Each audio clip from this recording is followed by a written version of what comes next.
Now for the track guide. Guys, before starting, if you want to improve at a quicker pace, check out my website, link will be in the video description. I have a lot of courses I think I can get you to the next level.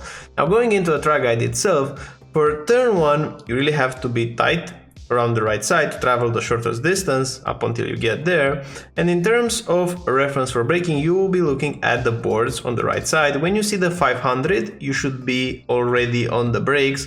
So make sure you're looking at the right spot at the 500. Make sure you're also not going into the pit exit line. So staying here, you can barely cross this red line. And it won't be an off track, but staying at the limit, braking in a straight line, super important. You have all the time in the world to hold constant pressure, and that's the most important thing about the run. Hold constant pressure because you're coming with almost the car's top speed, so you need to cut that speed very quickly. And then going into the corner, third gear, you don't want to be in second. Third is gonna feel a bit harder, but it's much faster.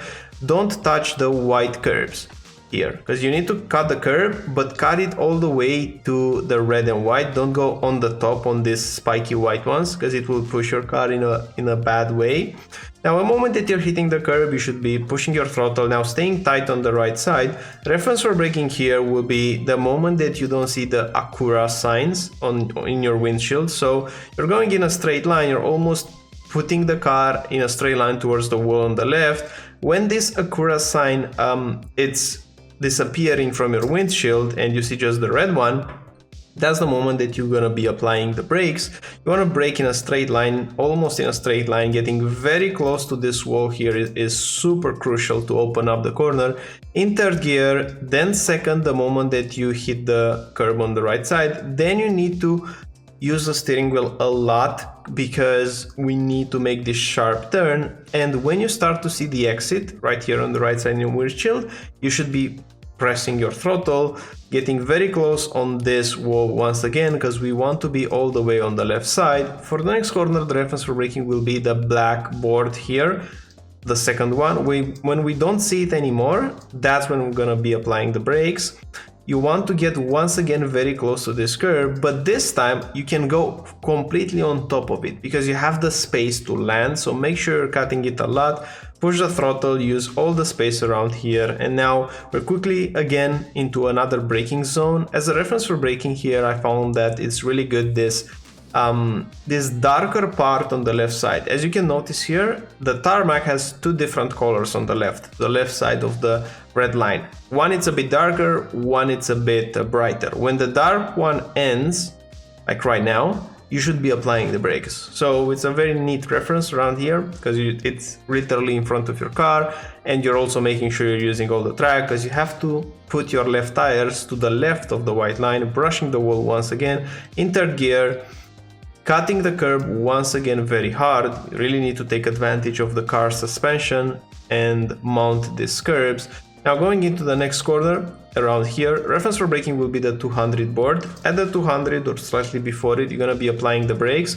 Make sure you're using all the space. Once again, to the right side of the red line, make sure you're using the space. In third gear, getting very close to the wall, trail brake longer than you think, and when you're on your way out of the corner, then you push the throttle.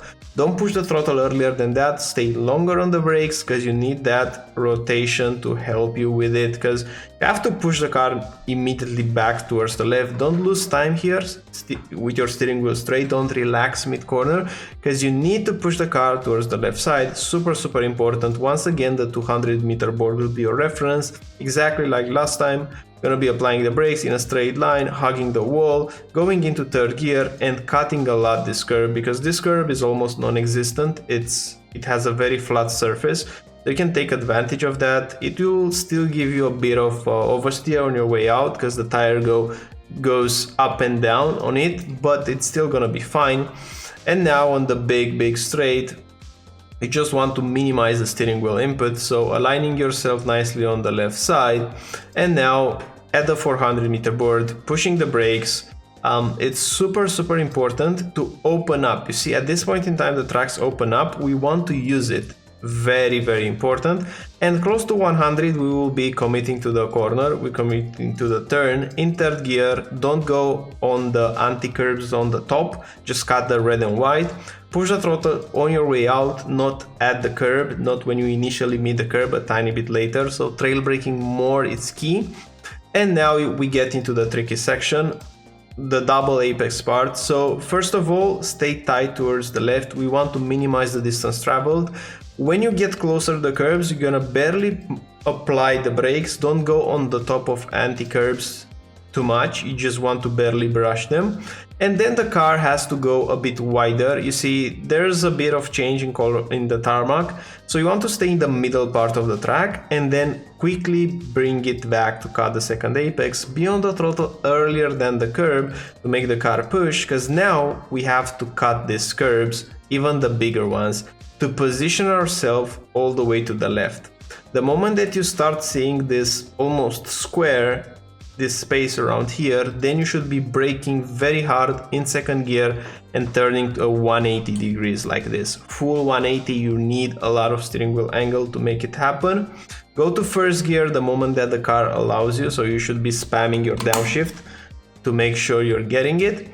And then just pushing all the way to the wall. And in short, that's a track guide around here. I hope you have a great week, I hope you enjoy it, and once again, if you want to improve at a quicker pace, check out my website, and looking forward to see you in the next one. Bye bye.